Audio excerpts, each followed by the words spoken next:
Hello guys, and last night Ukrainian drones sanctioned another thermal power plant inside Russia, and this time near Moscow, just 120 kilometers away from the Russian capital. It supplied energy to Moscow and the region, and now it does not work. What's interesting, that is one of the oldest thermal power plants in Russia, opened personally by Lenin and closed by the Ukrainian drones. That is the only working peace plan, and it seems we have a strategy to cut Moscow, the capital of Russia, from the energy grid.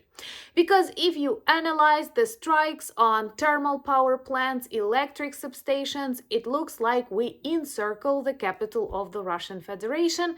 And here I need to remind you that in the 21st century, to defeat your enemy, you don't need to surround the Kremlin with tanks. It's enough to destroy their economy and to destroy their industry, military industry, and their war machine.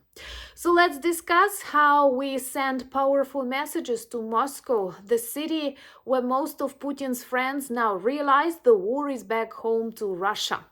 My name is Anna, I'm from Ukraine, I'm in Ukraine, and if you want to see the defeat and demilitarization of the Russian Federation that has already started, subscribe and share these videos to spread the truth so that people do not offer us really wrong 28 points of peace agreement, which is actually the capitulation plan.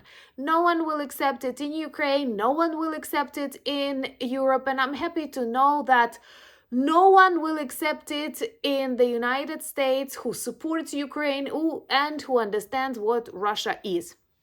So let's begin with this very good updates coming from the Moscow region and people. This is a huge change in the course of this war. At the beginning of the full-scale invasion, everyone thought Kyiv would collapse in a couple of days.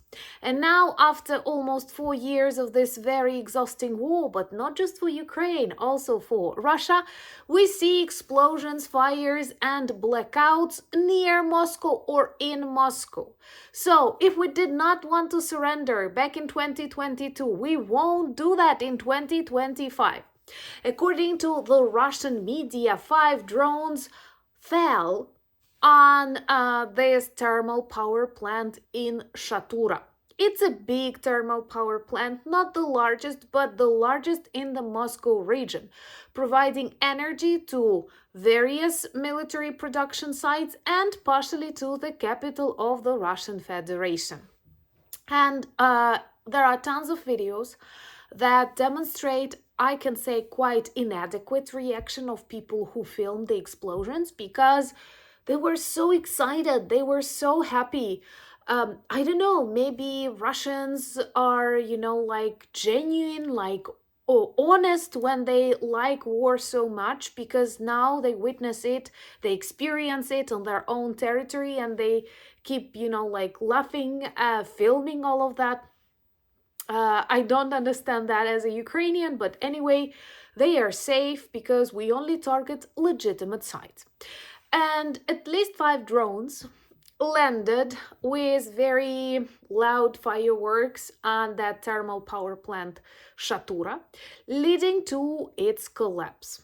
According to the open sources, partially some already available satellite images, we have also neutralized a number of electric substations that provided energy from Shatura. But if you do not generate energy in that Shatura, why do you need that electric substation? So everything is logical.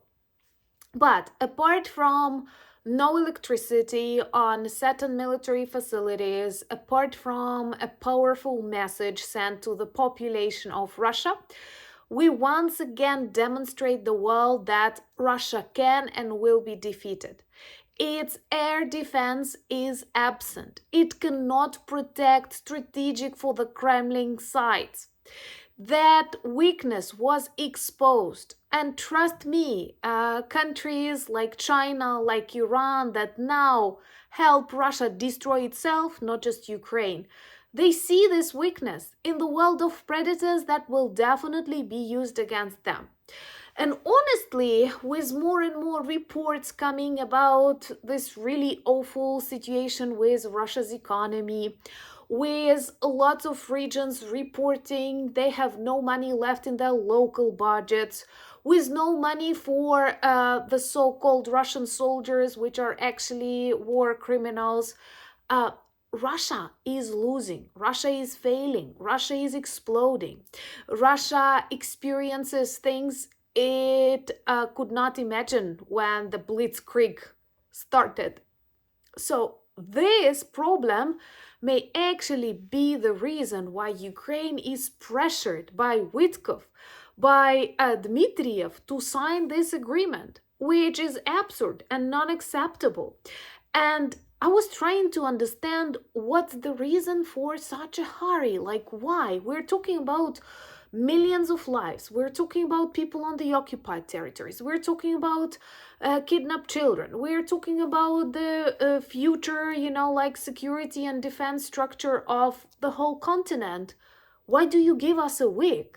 Uh, and then I realized perhaps the size and number of problems inside Russia are so big that they can lead to the collapse of all this monstrous structure really, really quickly.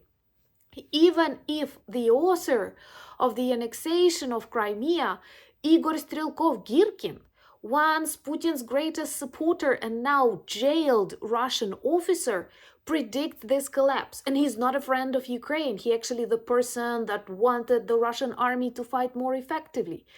But if you want to know his predictions about the future of the Russian Federation, watch video on Anna Danilchuk channel that I connect here, and I analyze each of his predictions that actually came true.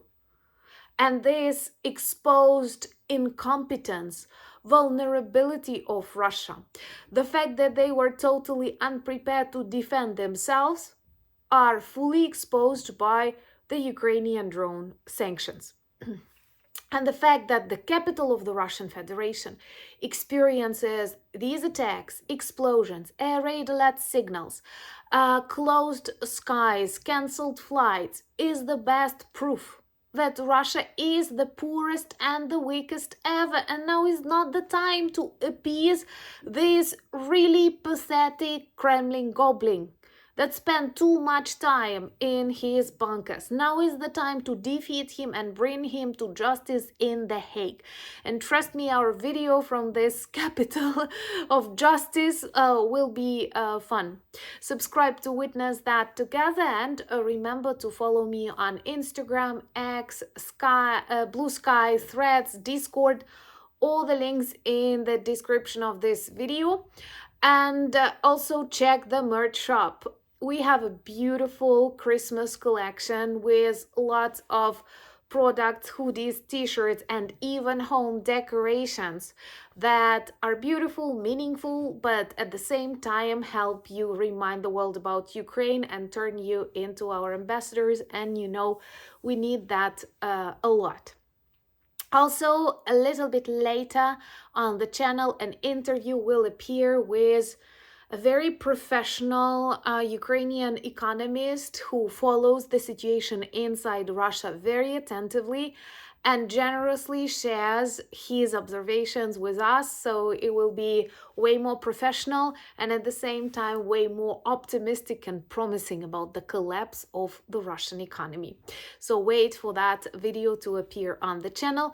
Always let me know your ideas in the comments below. Subscribe to Anna Danilchuk channel. Thank you for buying me coffees, becoming my patrons and sponsors of the channel, and helping me film more, speak more about my country.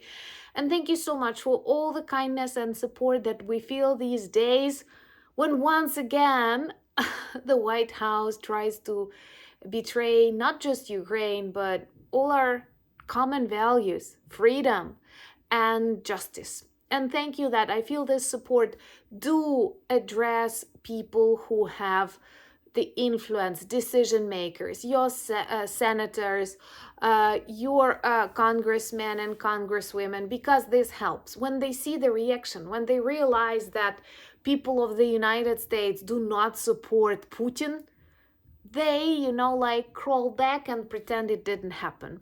Let's do it together again. We need your support. We are grateful for your support, and all of us need the defeat of Russia. Thank you for standing with Ukraine. Slava Ukraini!